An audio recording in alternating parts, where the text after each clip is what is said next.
My name is Marina and I am a third year Bachelor of Midwifery student. I started this degree as a high school leaver and I'm documenting this diary for the subject Power, Politics and Midwifery as a form of self-reflection to challenge my preconceived ideas of the topics around us and understand and build my professional identity. The overall purpose of the video diary is to validate and bring light to the experiences of women in our hospital system and also reason with the dynamics that play at hand. The barricade of vulnerability. For topic 2, I would like to talk about the nature of humanizing birth with a wider theme of the power and politics of reproductive rights and maternity care. Compassionate care is a statement we hear again and again as midwifery students. But to see it in practice or not see it in practice has a different meaning. As staff working in the profession of the people, we have to balance on the drawstring of the very fine line between compassion and professionalism. As per Thompson 2021, student midwives are faced with the reality of theory-practice gaps, in which the professional ideals learned as a student do not always align with the realities of practice. From my own experience, I have noticed that staff are very withdrawn in their care, cautious of every move they make, wary that they may be reported. Haven't you heard? The age where you provide compassionate care is over, and the times where you just blindly follow policies trying to protect your registration at every word is in. Among staff members, I have noticed the inability to view women as people, rather just bed 4 with the blood pressure issues or bed 10 that needs help breastfeeding. As a first year student, I often cringed when I heard women be labelled as beds. But as I progressed further into my studies, I have realised that labelling women as such is only to protect yourself from compassion fatigue. Very quickly I realised that seeing women as individuals with their own lives and thoughts only makes the trauma harder to swallow. During my second year of placement, I became close with my follow-through woman after seeing her countless times in the clinic. Let's call her Layla. When she went into labour, I saw her rights being violated countless times, whether that was through a lack of respect for her dignity as numerous male staff entered the room failing to respect her Muslim faith, or whether it was the midwife failing to respect her autonomy by telling her, quote, "I'm going to give you a small cut," end quote, when the time for an episiotomy came, with no explanation, no risks, and no consent. I remember I went home feeling numb from that experience, but I couldn't figure out why, because I had seen this standard violent practice again and again. But I realized now that it was because I knew this woman that the trauma became harder to swallow and in fact impossible to digest. In retrospect, I feel ashamed that I wasn't an advocate for this woman, but at the same time, it is difficult to understand where my loyalty lied. I loved the midwife that was looking after Layla. She taught me how to read CTGs, she taught me how to prepare for a C-section, and I was afraid to be an advocate because I was worried she wouldn't teach me anymore. According to the paper by Wagner 2001, quote, "Birth attendants, be they midwives, who have hospital-based, high interventionist, medicalized birth cannot see the profound effect their interventions are having on the birth," end quote. In reference to that paper, I know that the midwife is a good person, but she, like many others, is just a fish who can't see water. The dynamic of the senior staff as the authority and the junior staff, like myself, as a subordinate, makes it difficult for students to be the voice of change or reason. As a new graduate midwife, I hope I can be a better advocate. But realistically, I think my desire, like many other young midwives, to be liked by my seniors will prevail, and I will find it challenging to stand up for myself and my women. In saying that, I won't give up. As I gain seniority, I will be a good leader of humanizing birth and not just a fellow participant of the system. As per Zhang 2015, all midwives shared the same philosophies of care, that practice should be women-centered and autonomous. However, the setting in which the midwife worked often contributed to the degree to which these elements were incorporated in practice, as the midwives believed that it was harder to form relationships with women and provide women-centered care in an obstetric unit. End quote. I want to conclude by saying that I understand the theory of compassionate care and humanizing birth, but whether I think it is realistic to play out in a system where many women, like Layla, are traumatized from the violence is a different question. My fourth video diary is titled Uncomfortable Conversations, with an aim to explore the selective progressiveness among healthcare staff with a wider theme of racial bias. In this video diary, I want to put a spotlight onto the issues we often turn a blind eye to. To me, diverse means to stray away from the conventional. From my experience, white Australian is seen as a conventional and everyone else is just the other. Throughout my studies, there's been a lot of discourse surrounding same-sex couples and the discrimination faced by them. I acknowledge and understand the hardship they face. However, I have been fortunate in my experience at the Royal Prince of Alfred, where I've always seen same-sex couples always be treated with respect and dignity. However, there is a huge hypocrisy from staff surrounding couples that don't fit their conventional. Couples from foreign backgrounds, couples who don't speak English, and couples who are low income. I've heard the same midwife who advocated for a same-sex couple to have a single room be the same midwife who said, and I quote, "Muslims need to go back to their own country."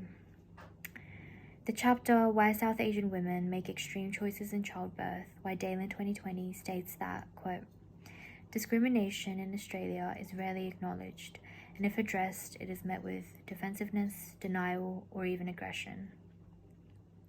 In a healthcare system developed predominantly by white males, systematically practiced racial profiling is rarely recognized," end quote. And that's been my truth. When I confronted the midwife about her blatant racism, she replied, quote, "Well, it's true. If you don't like it here, you can go back to where you came from," end quote. In that moment, I felt so weak, not because I couldn't say anything, but because I knew that there was nothing I could say to make her understand my point of view as the other.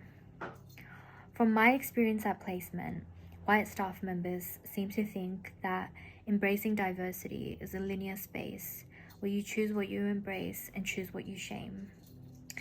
A distinct example of that is when a white female colleague who I considered my friend said to me, quote, "Why are you bothering with that Aboriginal baby? It's just going to end up drinking Fanta with its mob outside of RPA anyway," end quote. When I questioned what she meant and if she realized that she was a racist, she quickly went on the defense and I was the opposition. She told me about her childhood in Queensland and how she knew more about the Aboriginals than I would ever know, and continued sharing details of how hard her life has been. The power dynamics at the hospital are ultimately a clear result of the patriarchy. As per Akapedi 2007, quote, "The notion of privilege is complex. This phenomenon is noticeable when women of color and white women dialogue about race and racism. While white women are members of an oppressed group based on gender, they still experience privilege based on race. This dual oppressor-oppressed identity often becomes a root of tension when white women are challenged to consider their white privilege by women of color," end quote. This notion plays on the idea that political influences greatly affect the care that we give in the hospital. Despite how uncomfortable it may be, it is impossible for us to talk about discrimination without acknowledging privilege. Our managers who create hospital policies are white women, our lecturers who teach us clinical content are white women, and ultimately the control and the authority is white. I do truly believe that this has shaped the way I view the world. I challenge the information being fed to me, I question the interactions I have in the world, and I create my own judgments. From all the microaggressions to the blatant racism I have faced or witnessed in the hospital, it has only made me grow an inch closer to the unconventionals of society like myself. My third video diary is titled The Invincible Village. It is an insight into my perspective of motherhood, being a student midwife at Bankstown Hospital and being an AIM at RPA. From an anecdotal view, the women at Bankstown are often supported postnatally by their mother, their mother-in-laws, their sister, and the villages that follow. According to the women, the cultural expectation is that the women of the family need to mother the mother, from making hot meals for her to cleaning her house in preparation for the new baby. On the other hand, anecdotally speaking, the women at RPA don't seem to have this same support. Yes, the family and friends come to visit with flower arrangements and cute outfits for the newborn, but the practical support is not the same. I will never forget the time I was working at RPA and a woman, let's call her Lucy as a pseudonym, pressed the buzzer multiple times, claiming to have forgotten how to swaddle her baby each time. But when I dug deeper and I asked her if she was okay, she broke down, crying about the false advertisement of motherhood. No one told me it was going to be this lonely. No one told me it was going to be this hard, and my husband promised me that he would help. I felt heartbroken in that moment for Lucy because I've met many women at RPA who believe they've been sold a lie, made a fool, and can't believe they're in this situation. An article by Van Den Branden, 2022, states, quote, "The midwife is convinced that the transition to motherhood improves when there is a continuity of care by the same midwife. Transition to motherhood is based on the one-on-one connection with the mother and consists of demand-oriented care, focusing on a mother's needs," end quote. In my opinion, this is especially needed for women like Lucy, who feel alone and abandoned by the chores and aches of motherhood. Among Western new mothers, there seems to be a movement via social media titled Hold the Mother, where the same philosophies that have been around among ethnic groups through generations are shared, such as helping the new mother with the feeds, helping the new mother with the laundry, or helping the new mother cook a meal, mainly focusing on the fact that the newborn is not the only one that needs love in these times of vulnerability and transition. It is terrible that even in 2023, women feel cornered and pressured to have children.